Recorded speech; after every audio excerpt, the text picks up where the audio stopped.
जय हिंद दोस्तों, कैसे हो? आशा करते हैं सभी बढ़िया होंगे। उत्तर प्रदेश पुलिस की तैयारी कर रहे हो तो वीडियो को पूरा देखना, इसके बिल्कुल मत करना।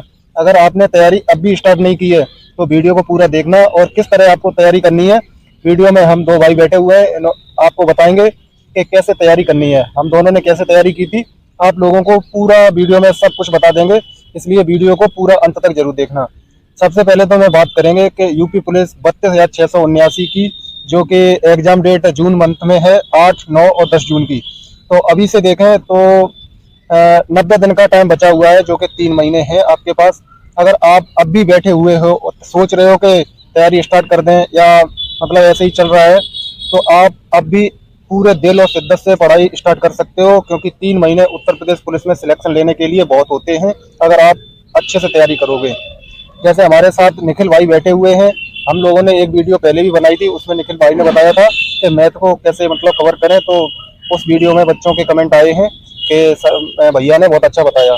तो निखिल भाई आपको आज रीजनिंग के बारे में बताएंगे कि इन्होंने रीजनिंग कहाँ से पढ़ी और रीजनिंग मतलब कैसे तैयारी करनी चाहिए रीजनिंग की। भाई जैसे हम रीजनिंग कर रहे हैं तो सबसे पहले तो जरूरी है कि प्रीवियस ईयर एक बार नज़र मार ली जाए प्रीवियस ईयर पे। उसके बाद में हम पर्टिकुलर एक एक टॉपिक उठाएं। जैसे सबसे पहले इनइक्वलिटी है, असमानता। एक सचिन सर हैं, सचिन सर ये बैंकिंग की पढ़ाते हैं, तो इनकी जैसे मैराथन है 1-1.5 घंटे की है लगभग एक चैप्टर की। अगर हम उससे कर लेते हैं तो उसमें मतलब बिल्कुल जीरो लेवल से और बैंकिंग लेवल तक का वो कराते हैं। उससे सारे मतलब जितने भी उसमें कन्फ्यूजन हो गई तो एक भी मतलब ऐसा कोई डाउट नहीं बचेगा उसमें कि आप उस क्वेश्चन को कर ना पाओ।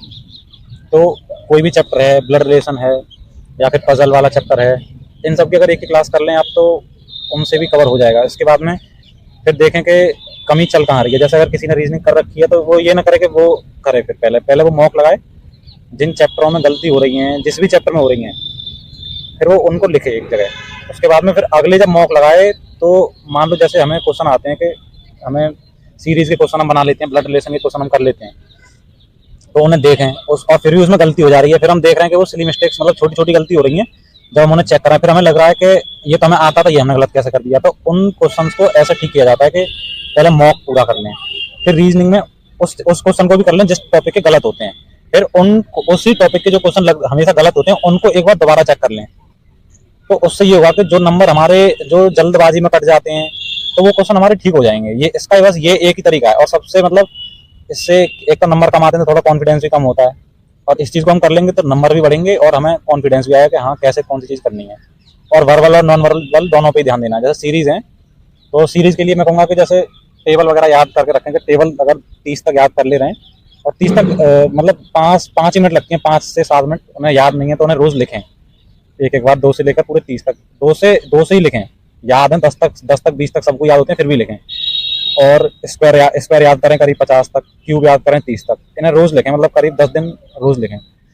और इंग्लिश है ये सॉरी जैसे अल्फाबेट है, अल्फाबेट नंबर याद सबको है, मगर इसमें चाहिए स्पीड, क्योंकि टाइम मैनेजमेंट का ही फर्क पड़ता है। जो पहली बार देंगे पेपर उनको टाइम मैनेजमेंट का फर्क पड़ेगा। बिल्कुल, अगर ये चीजें ये जैसे स्क्वायर, क्यूब और टेबल याद कर लेंगे ना तो इनका टाइम मतलब बचत हो जाएगी। टाइम बचत हो जाएगी। जैसे कोई भी न्यूज़पेपर ले लें या फिर कोई भी इंग्लिश की बुक हो, जैसे उसमें लिखा है मान लो लिखा है हाउ, या कोई भी एक लाइन एक पैराग्राफ ले लें जिसमें 4-5 लाइन हो 50-60 वर्ड का, जैसे लिखा है हाउ, तो एच का नंबर लिखें डायरेक्ट 8, ओ का लिखें 15, डब्ल्यू का लिखें 23, ऐसे करके पूरे पैराग्राफ के नंबर लिखें।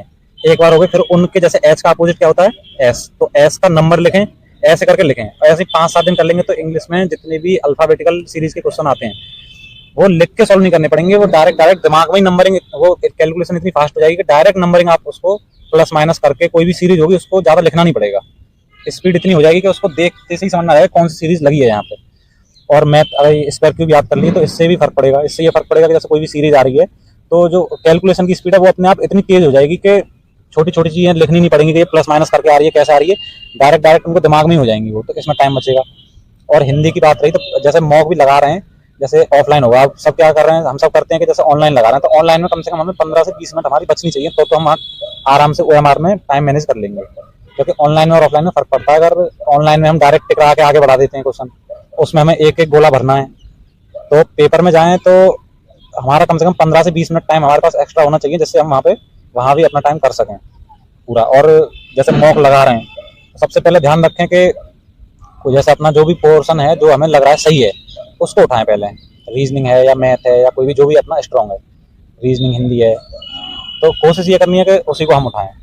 जैसे स्टार्ट किया मान लो हिंदी से, एक बार में ना करें, ऐसे करें जैसे हिंदी उठाई तो हिंदी में हमें पहले एक नज़र में पूरे जो एक बार में पढ़ते आ जा रहे हैं क्वेश्चन, जो बिल्कुल हमें 100% श्योर है वो कर लेने हैं।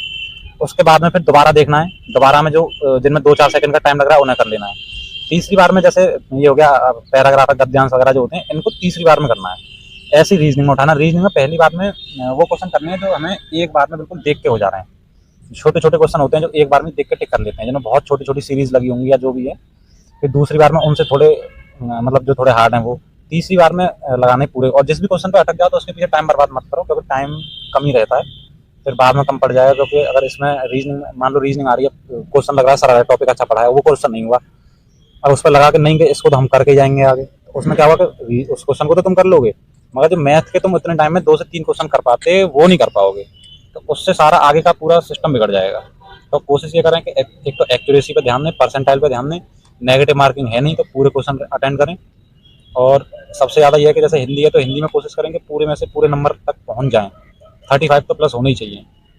और 35 के बाद में अब रीजनिंग पे आते हैं, तो रीजनिंग में भी पूरे में से पूरे रहें लगभग।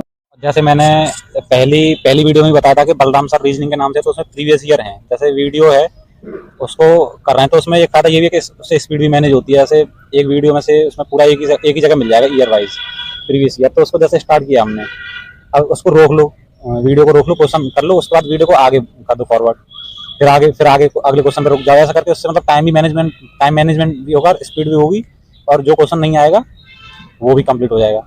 अब जैसे हमारे एक संदेश भाई आज हमारे साथ में नहीं है, उनकी तैयारी भी चल रही थी और घर पे कुछ उनका प्रोग्राम था तो वो चले गए हैं, और वो वहीं से पेपर देने जाएंगे, और उम्मीद है कि उनका पेपर क्लियर हो जाएगा, क्योंकि उनकी तैयारी काफ़ी अच्छी है।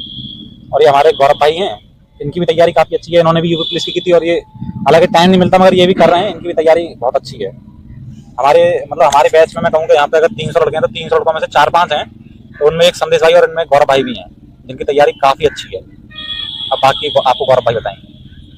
आपको टाइम मैनेज करने के लिए वहाँ पे अपना जो टाइम दिया गया है उससे 5 मिनट पहले पेपर हल कर लेते हैं, तो आपके 90% चांस रहते हैं कि आप क्वालिफाई कर जाएंगे। जैसे भाई बता रहे थे कि सर से पढ़ना है, ये करना, मतलब अपनी स्टडी जो आप जैसा करें, लेकिन वहाँ पर बीच में जो क्वेश्चन नहीं आ रहा है उस पर टाइम ज़्यादा वेस्ट ना करें, या आपका मतलब माइंड होपलेस हो जाता है, कभी हम हो जाते हैं, तो उसको सोचना नहीं है। 1 मिनट या 20 सेकंड अपना इस पर रखना, आंख बंद करके आगे, फिर 20 मिनट बाद अगले क्वेश्चन से शुरुआत करें, न कि उसी क्वेश्चन से करें।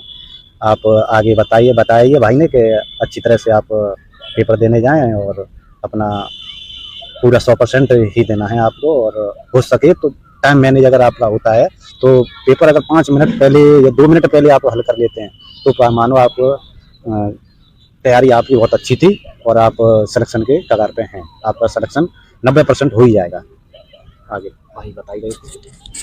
हाँ भाई, जैसा गौरव भाई और निखिल भाई ने बताया, इन बातों पे सभी पे आपको फॉलो करना है, और जो आपका 3 महीने का समय बचा है उसमें बिल्कुल डेडिकेशन होके एकदम पढ़ाई करो, क्योंकि ये भर्तियाँ मतलब अभी तो जल्दी आ गई है, आपको भर्ती देखने को मिल गई है। भर्तियाँ पता नहीं कब आपको देखने को मिले, भर्तियाँ अभी उत्तर प्रदेश में काफ़ी भर्तियाँ चल रही हैं।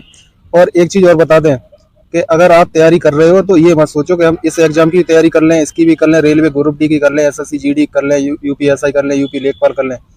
आपको एक वो देखना है कि किस किस वैकेंसी का जो सिलेबस है वो कॉमन है।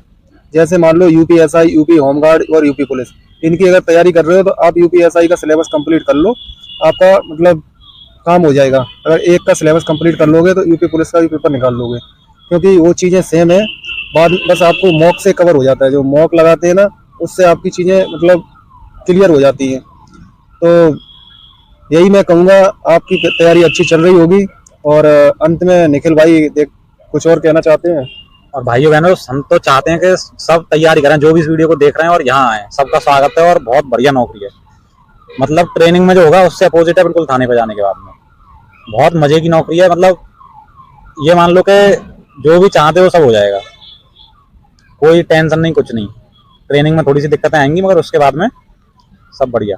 ट्रेनिंग में तो बस यही है कि तुम्हारा ही शरीर बनाया जाता है वहाँ, मतलब खुद की फिटनेस बनाई जाती है, इससे मतलब कोई दिक्कत नहीं है। जैसे घर पे आप मतलब अपनी जिम वगैरह करते हैं ना, तो यहाँ पे भी एक तरीके की जिम मान लो। बस ये है कि यहाँ टाइम सबसे मायने रखता है। मतलब ये है कि नौकरी में या किसी भी मतलब कहीं पे भी ट्रेनिंग किसी भी जॉब में जाते हैं तो लाइफ एक तो डिसिप्लिन हो जाती है सबसे पहली बात। तो घर पे कोई टाइम नहीं रहता उठने का कुछ भी, यहाँ पे आने के बाद एक टाइम फिक्स हो जाता है कि इस टाइम पे ये करना ही करना है।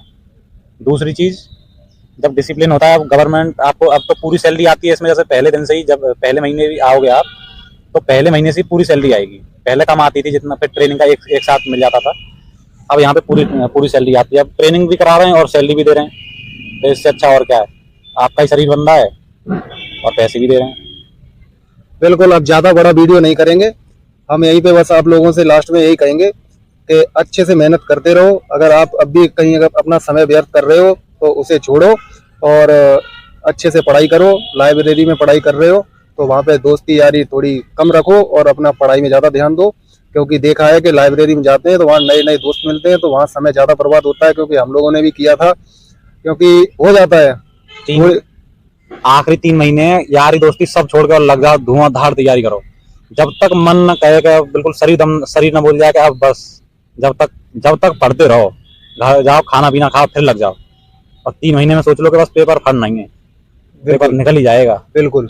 और जैसे अपन ऑनलाइन पढ़ाई करते हैं ना, तो ऑनलाइन पढ़ाई में जैसे जीएस पढ़ रहे हैं, जीके की क्लास किसी की देख रहे हैं, जैसे मान लो कि जीएसटी पढ़ रहे हैं, तो जीएसटी पढ़ रहे हैं तो आगे आप अपनी पहले कॉपी रख लें और पेन रख लें। उसमें आपको जो जो चीज़ें ऐसी लगें जो हम नोट करनी चाहिए, क्योंकि बाद में हमें रिवाइज करने में दिक्कत ना हो, तो उन्हें नोट कर लिया करें। और बाद में आप लोगों को वो रिवीजन करने में थोड़ा फायदा होगा। दोबारा वीडियो देखने की जरूरत नहीं पड़ेगी, उसी से देख लोगे तो पूरा वही माइंड में चल जाएगा। हाँ, मैंने ये वीडियो देखा था और उसमें ये पढ़ा था, उसकी मेन चीज़ें नोट कर लिया करो।